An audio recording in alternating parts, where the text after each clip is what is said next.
আজকের সংবাদ। বিদ্যাসাগর বিশ্ববিদ্যালয়ের মধ্যে সবথেকে উল্লেখযোগ্য যে কলেজ ছিল সেই কলেজ স্বশাসিত করার জন্য কোনো আবেদন করা হলো না আজও। আর পাশের কলেজ স্বশাসিত হিসেবে মর্যাদা পেল দাদন কলেজ। আর এতে খুশি দাদনের প্রাক্তন ছাত্রছাত্রী থেকে শুরু করে দাদনবাসী। খুশি দাদনের বিধায়ক বিক্রম চন্দ্র প্রধানও। বিদ্যাসাগর বিশ্ববিদ্যালয়ের মধ্যে সবথেকে উল্লেখযোগ্য যে কলেজ ছিল সেই কলেজ স্বশাসিত করার জন্য কোনো আবেদন করা হলো না আজও। আর পাশের কলেজ স্বশাসিত হিসেবে মর্যাদা পেল দাঁতন কলেজ। আর এতে খুশি দাঁতনের প্রাক্তন ছাত্রছাত্রী থেকে শুরু করে দাঁতনবাসী। খুশি দাঁতনের বিধায়ক বিক্রম চন্দ্র প্রধান। দুবার ন্যাকের বিচারে এ গ্রেড পেয়ে বর্তমানে হলো স্বশাসিত। আর বেলদায় যে কলেজ স্বর্গীয় কেদার দাস করেছিলেন সেই কলেজ করে নবরূপে সাজিয়েছিলেন প্রাক্তন অধ্যক্ষ ডক্টর মানবেন্দ্র মণ্ডল। নিজের চেষ্টার কলেজকে একটি অন্য মাত্রায় নিয়ে গিয়েছিলেন। ন্যাকের বিচারে প্লাস পেয়েছিল এই কলেজ। জেলার মধ্যে সবথেকে ডিগ্রিধারী অধ্যাপক রয়েছেন এই কলেজে। শিক্ষার মানে ছিল বিদ্যাসাগর বিশ্ববিদ্যালয়ের প্রথম সারিতে। একের পর এক বিষয় খুলে এক প্রকার নজির গড়েছিলেন। আর তার অবসরের পরে এই কলেজ বর্তমানে উন্নতির থেকে অবনতির দিকে এগোচ্ছে বলে বারে বারে অভিযোগ উঠেছে অধ্যাপকরা সঠিকভাবে কলেজ করছেন না। আর অধ্যাপকদের বক্তব্য, কাকে নিয়ে ক্লাস করব? ছাত্রছাত্রীরা কি সঠিকভাবে শিক্ষাদানের জন্য কলেজে আসছেন? ছাত্রছাত্রীর সংখ্যা কয়েকটি বিষয় প্রায় হাতে গোনা কয়েকজন। বর্তমানে কলেজের অভ্যন্তরীণ অনেক সমস্যা থাকলেও তা মেটানো সম্ভব হচ্ছে না। কলেজের নতুন অধ্যক্ষ এলেও এলাকাবাসী তার কাছে তেমনভাবে কলেজের উন্নতি দেখতে পেল না আজও। যে কলেজ একদিন এই এলাকার গর্ব ছিল, বর্তমানে সেই গর্ব ক্রমশ হারাচ্ছে। তাই পাশের কলেজের মুকুটে যখন স্বশাসিত হলো তখন সবকিছু থাকা সত্ত্বেও আবেদন করা হয় নিঃস্বশাসিতের জন্য। আজ এর জন্য কি রাজনীতি দায়ী না অন্য কিছু? এই প্রশ্ন তুলেছেন প্রাক্তন ছাত্রছাত্রী, অভিভাবক থেকে সাধারণ মানুষ। তাদের মনে প্রশ্ন, বেলদা কলেজে কেন এই অবস্থা?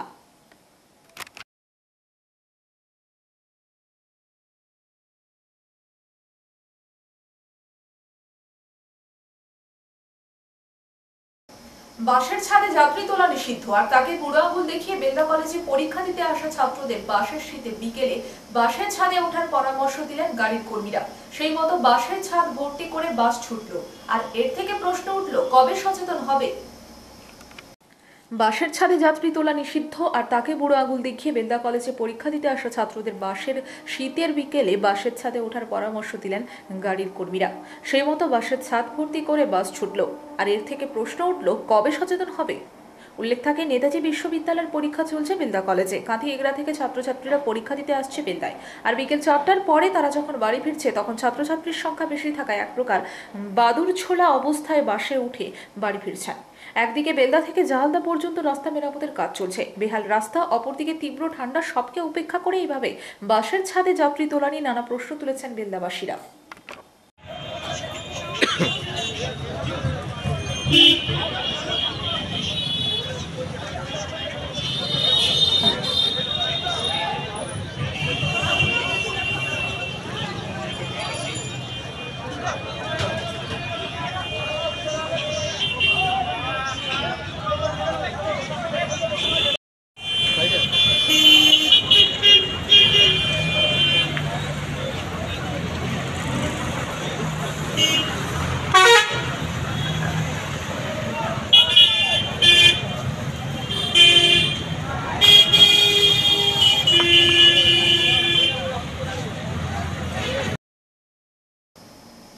কেন্দ্রীয় সরকারের ওয়াকফ বিল প্রত্যাহার ও সাম্প্রদায়িক সম্প্রীতি বজায় রাখতে পশ্চিমবঙ্গ অল ইন্ডিয়া মাইনরিটি অ্যাসোসিয়েশনের পক্ষ থেকে মেদিনীপুরে শনিবার আয়োজন করা হয় যুব সম্মেলনের।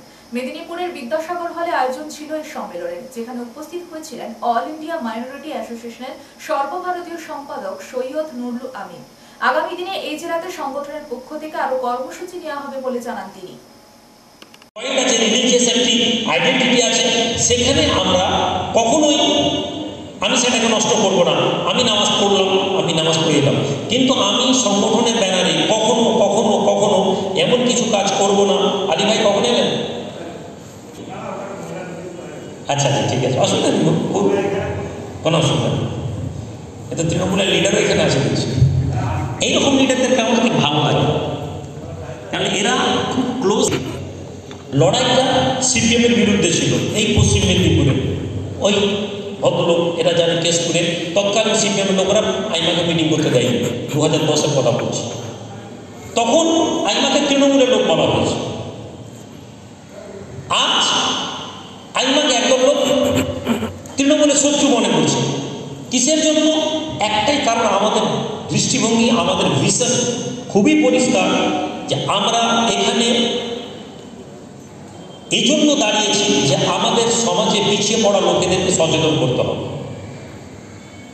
আজকে যে আপনারা 90% এখানে যুবক বসে আছে, আমি যদি খুব ভুল না বলি, 1, 2, 3, 4জন সাদা চুলের লোক দেখতে পাচ্ছি, বাকি আমি সব কটা কালো চুল, আপনারা ঘুরে নিজেদেরকে দেখতে নিন দাঁড়িয়ে। 4জন মানুষ 5জন মানুষকে আমি দেখতে পাচ্ছি যাদের কিছু চুল সাদা, কিছু চুল কালো, একটাও পুরো হোয়াইট চুলের কেউ নিয়ে দেন। আপনারা যারা ইউথ এখানে বসেছেন, আপনাদেরকে এটা জানতে হবে যে আপনাদের একটা লক্ষ্য আছে, আপনাদের একটা। এবার 7ম regional science and technology congress অনুষ্ঠিত হলো মেদিনীপুর অটোনোমাস কলেজে। এবার 7ম regional science and technology congress অনুষ্ঠিত হলো মেদিনীপুর অটোনোমাস কলেজে।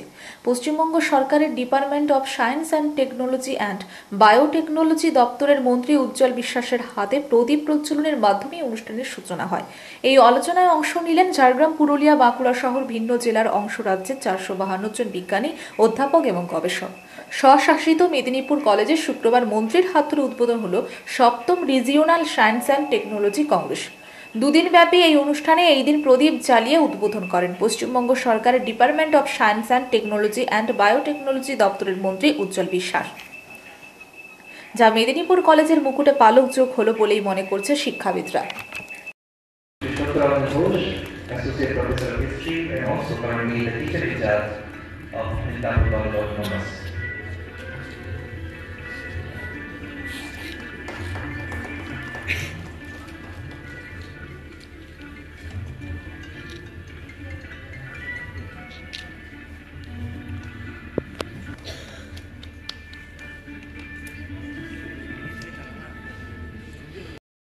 Could take some time out of his very busy schedule and to be with us today.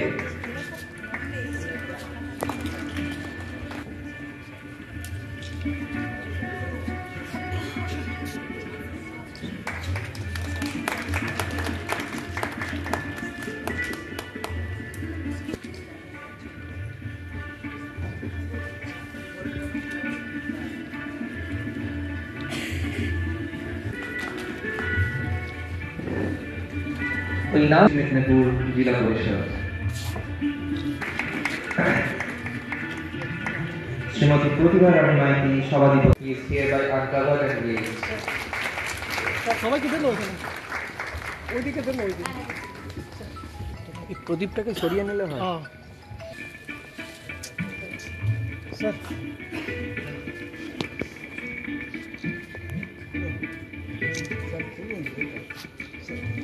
Sir বইটা ধরে নিন স্যার।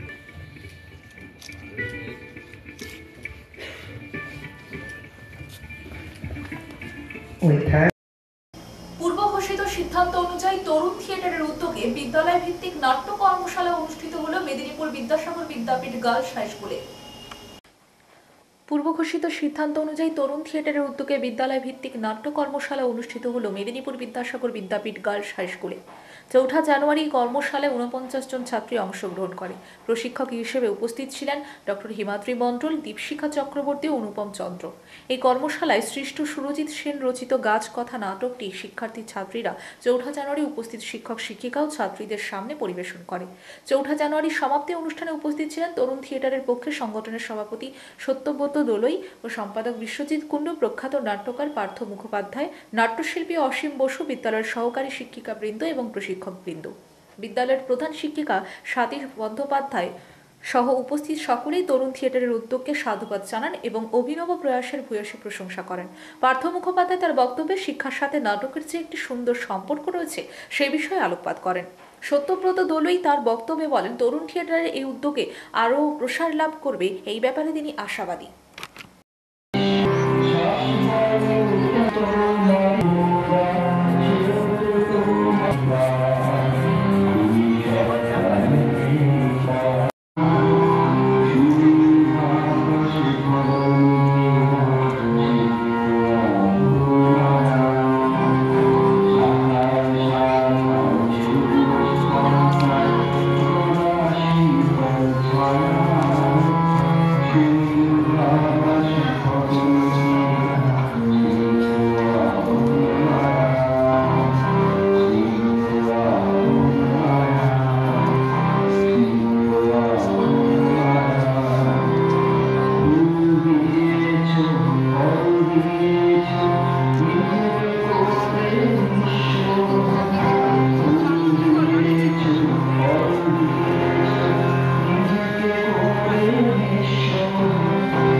স্কুলে যখন পড়ি, তোমরা যে স্কুলে পড়ছো, সারা বছর ধরে যতদিন পড়াশোনা করি আমরা স্কুলে পরীক্ষা দিয়ে যাই, কখনো হাফ ইয়ারলি, কখনো অ্যানুয়াল, কখনো সেমিস্টার। এগুলো হচ্ছে পাঠ্য বইয়ের পরীক্ষা। কিন্তু একজন মানুষ হিসেবে আমরা যতদিন বাঁচি। দ্বিতীয় হুগলি সেতুতে প্রকাশ্য রাস্তায় বাকযুদ্ধ রাজ্যের মন্ত্রী বাবুল সুপ্রিয় এবং তমলুকের বিজেপি সাংসদ অভিজিৎ গঙ্গোপাধ্যায়। শুক্রবার রাত 9টা নাগাদ দ্বিতীয় হুগলি সেতুতে এই ঘটনা ঘটে। দ্বিতীয় হুগলি সেতুতে প্রকাশ্য রাস্তায় বাকযুদ্ধ রাজ্যের মন্ত্রী বাবুল সুপ্রিয় এবং তমলুকের বিজেপি সাংসদ অভিজিৎ গঙ্গোপাধ্যায়। শুক্রবার রাত 9টা নাগাদ দ্বিতীয় হুগলি সেতুতে এই ঘটনা ঘটে। হাওড়ার দিকে যাচ্ছিলেন অভিজিৎ। ওই একই সময় বাবুলও দ্বিতীয় হুগলি সেতু দিয়ে যাচ্ছিলেন। রাজ্যের মন্ত্রী এবং বিজেপি সাংসদের মধ্যে ঝামেলায় যানজট তৈরি হয় দ্বিতীয় হুগলি সেতুতে। বাবুলের দাবি নিয়ম ভেঙে বেপরোয়া গতিতে ছুটছিল অভিজিতের গাড়ি। প্রতিবাদ জানানোয় গাড়ি থেকেই অভিজিৎ অশ্রাব্য ভাষায় গালিগালাজ করে দেন এবং জানিয়েছেন তিনি। ঘটনাস্থল থেকে যে ভিডিও সামনে এসেছে তাতে অভিজিৎকে ক্ষমা চাইতে হবে বলে দাবি জানাতে শোনা যায় বাবুলকে। অভিজিতের নিরাপত্তা রক্ষীরা বাবুলকে শান্ত করার চেষ্টা করেন। অভিজিৎ গালি দিয়েছেন, তাকে ক্ষমা চাইতে হবে বলে জানান বাবুল। ঘটনার সময় ভিড় জমে যায় দ্বিতীয় হুগলি সেতুতে। অভিজিৎ গাড়ি থেকে নামেননি। বাবুল জানিয়ে দেন, ক্ষমা না চাইলে অভিজিতের গাড়ি যেতে দেবেন না। বাবুল জানান, কানের কাছে লাগাতার সাইরেন বাজছিল অভিজিতের গাড়ি। গোটা রাস্তা স্কুটার বাইক দেখে তীব্র হর্ন বাজাতে বাজাতে যাচ্ছিল অভিজিতের গাড়ি। এক মোটর সাইকেলের দুর্ঘটনা হয়, তারপরও সাইরেন বাজাতে থাকেন অভিজিৎ। তাতে অভিজিৎকে তিনি সাইরেন বাজানো বন্ধ করতে বলেন। এর পাল্টা গাড়ির মধ্যে থেকে অভিজিৎ তাকে গালিগালাজ করেন বলে দাবি বাবুলের। অভিজিতের সাইরেন বাজানোর অনুমতি নেই বলেও জানান বাবলু। তার দাবি, সাইরেন বাজানো তো দূর, তার গাড়িতে বাতিও ছিল না, পরিচয়ও লেখা ছিল না, কিন্তু সাইরেন বাজাতে বাজাতে যে গাড়ি ছোটাচ্ছিলেন অভিজিৎ, তাতে তমলুকের সাংসদ কথাটি লেখা ছিল। একজন সাংসদ কি করে এমন দায়িত্বজ্ঞানহীন আচরণ করতে পারেন, প্রশ্ন তোলেন বাবুল। जाम लग रहा है पूरा। बाइक वाले को धक्के में मतलब साइड कर आप क्यों अरेस्ट करो? थोड़ा आगे आ जाओ। आप वैसे दाঁড়ান আপনি এত ভয় পাচ্ছেন কেন? নামুন নামুন। ফ্ল্যাশ লাইট দাও, ফ্ল্যাশ লাইট দাও। ফ্ল্যাশ লাইট দাও, নামুন। ফ্ল্যাশ লাইট দাও, নামুন। ঢেকে আছে, মুখ ঢেকে আছে। অ্যারেস্ট করবেন বলুন, আপনি অ্যারেস্ট করুন। নামুন না, যাত্রী ফোন করছেন, যাত্রী ফোন করবেন। সরি বলতে ভাই, তুমি বলো আমাকে, আমাকে ছোড়ে বাচ্চা কেন বলবে? আমাকে আমার তোলা একদম লাল গাড়ি নেই, আমি তো নর্মাল চালাচ্ছি। আপনি তো আমি অনেকদিন ধরে চিনি, আমি যথেষ্ট ভদ্র লোক।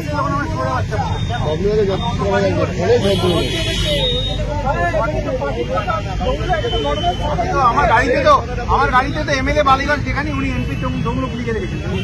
এমপি তমলুক তো কি হয়েছে? চিনতে পারলে আপনি এই কমেন্টটা করে কি করে? আপনি সরি বলুন, গাড়ি পাওয়া নাকি আইনজীবীর লোক।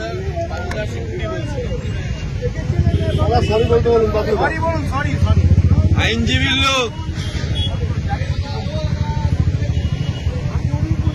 বাবুলদা সরি বলে আমার তুলবে কেন?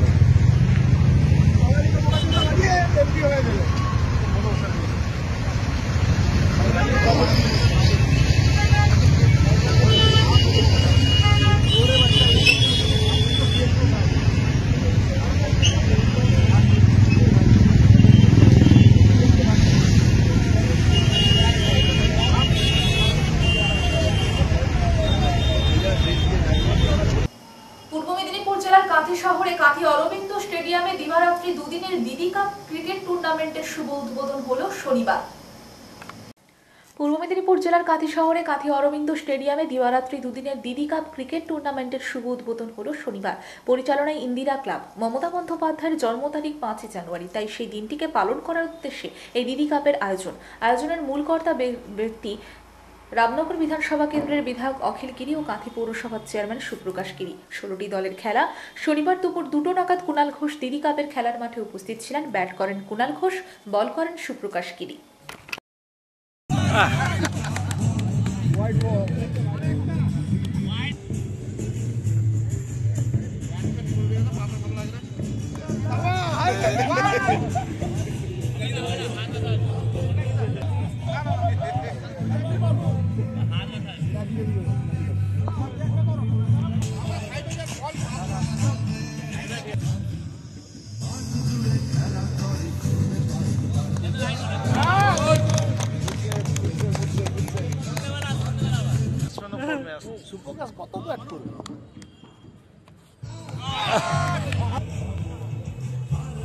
বল করছেন সুপ্রকাশ গিরি, ব্যাট করছেন কুণাল ঘোষ। একদম সুপার ছয়।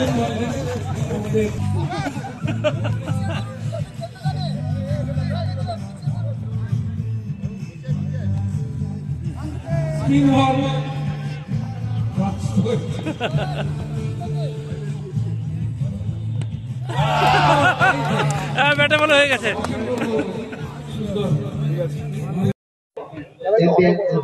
পাসপোর্ট জালিয়াতি কাণ্ডে লালবাজার পুলিশ আছে বলেছি একটু আগে বলেছি এক্ষুনি হলদিয়া বলেছি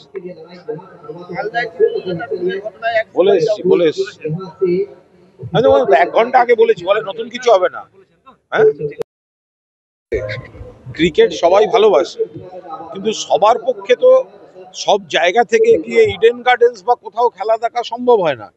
তো ওগুলো তো টিভিতেই দেখতে হয়, এবং এগুলো বাস্তব। একটা স্টেডিয়ামে কজনকে ধরবে, কত দূর থেকে কজন আসবে?